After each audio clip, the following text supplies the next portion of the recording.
Ayan, at ang ating ingredients sa ating Italian spaghetti ay onion, chopped into cube, 2 cloves of garlic, of course, bell pepper, at ang ating carrots, ang ating hotdog or sausage, at syempre ang ating ground beef. Mix po yan, ground beef and ground pork, para meaty po ang ating spaghetti. At dahil wala tayo sa Pinas, ay ang ating tomato sauce ay ang Papa Alfredo. With basil na kasi to, kaya masarap po ang ating Italian spaghetti. Kaya umpisa na po natin ang ating pagluluto. Turn on the heat.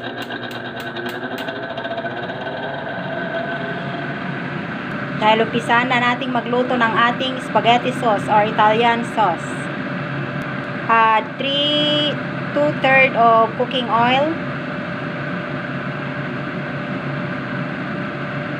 Hintayin lang natin uminit ang ating mantika bago natin ilagay ang ating onion. Okay, fry onion.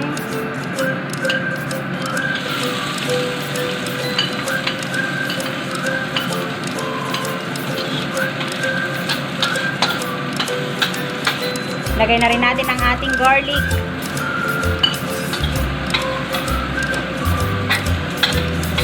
I-fry lang natin until brown ang ating garlic and onion. At ilagay na po natin ang ating ground beef and pork.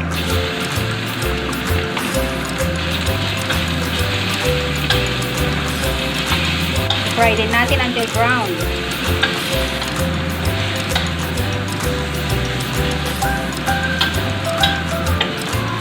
Kung brown na po ang ating pork and beef, ilagay na po natin ang ating carrots.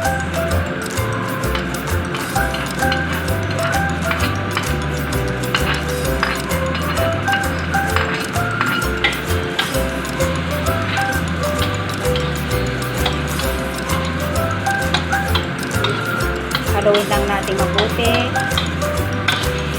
Ayan, at pwede na rin natin ilagay ang ating tomato sauce with basil.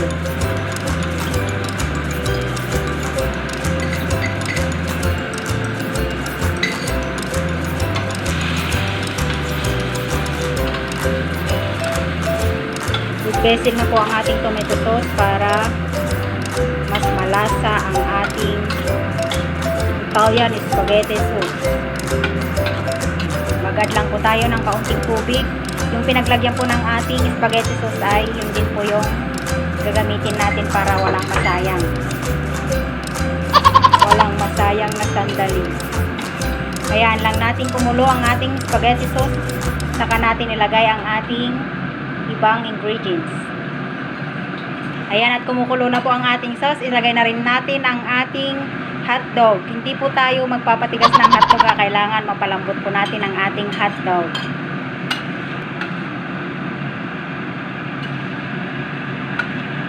Lagyan na natin ang ating ground pepper.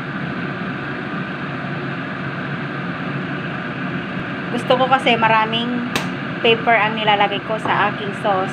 Kasi mahilig. Gusto ko yung nalalasahan ko yung paminta. Pero depende po sa inyo kung gusto nyo ng maraming paminta or hindi. It's up to you po. Pagpatuloy nyo lang po ang paghahalo para hindi masunog sa ilalim.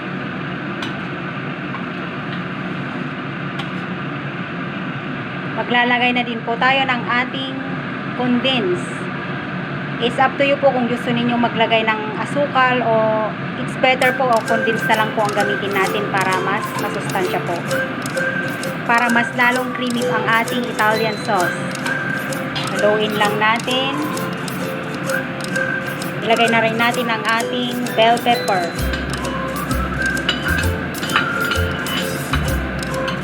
Pwede rin po kayong gumamit ng green bell pepper or red bell pepper para maganda po yung kulay ng ating Italian spaghetti sauce. Tikman lang po natin kung tama na po yung tamis or kailangan ba natin magdagdag ng asin. Hayaan lang po natin kumulo ang ating sauce.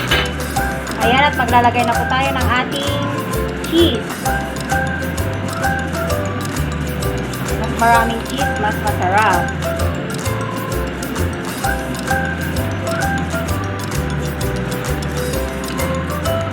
Ayan, natuto na po ang ating sauce.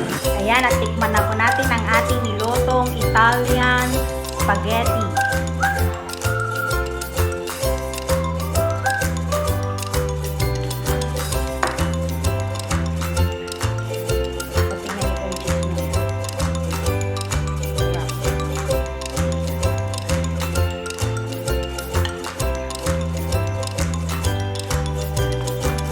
Sakto po ngayon, New Year. New Year po. Sakto po ang ating spaghetti. Italian spaghetti. Ang nagdala po nito ay ang kanyang sauce.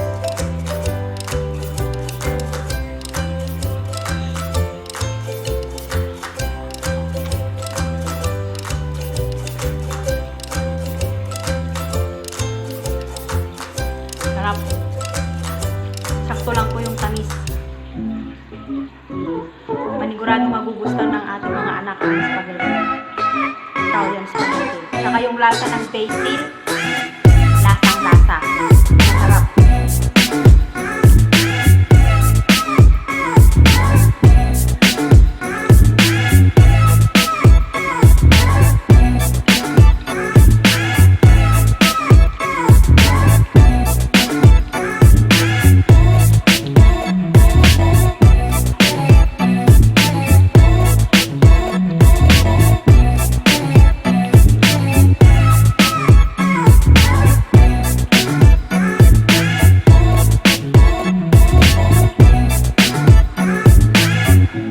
Bagong luto kasi.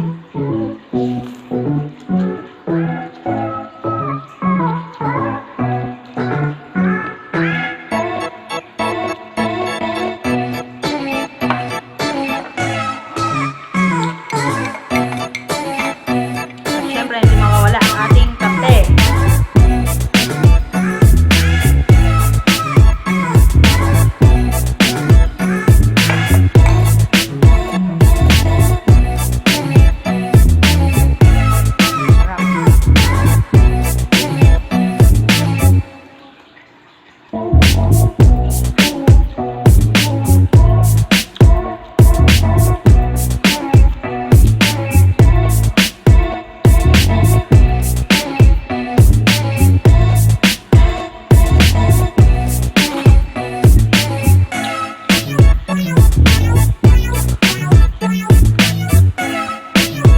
Pero syempre, wala pa rin tatalo sa spaghetti ng Jollibee.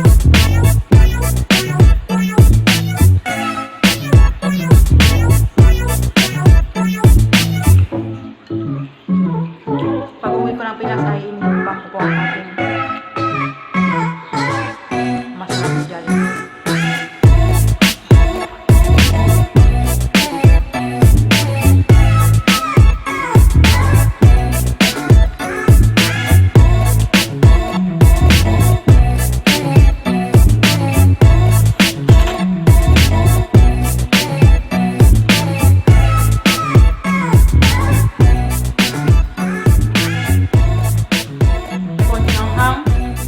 Yung basil,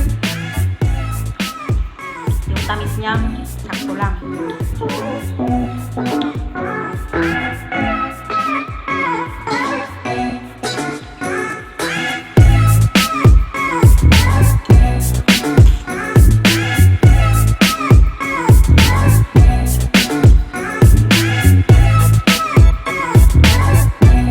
Hindi siya nakakaumay.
Tabayan niyo po yung next video ko. Salamat po sa panonood.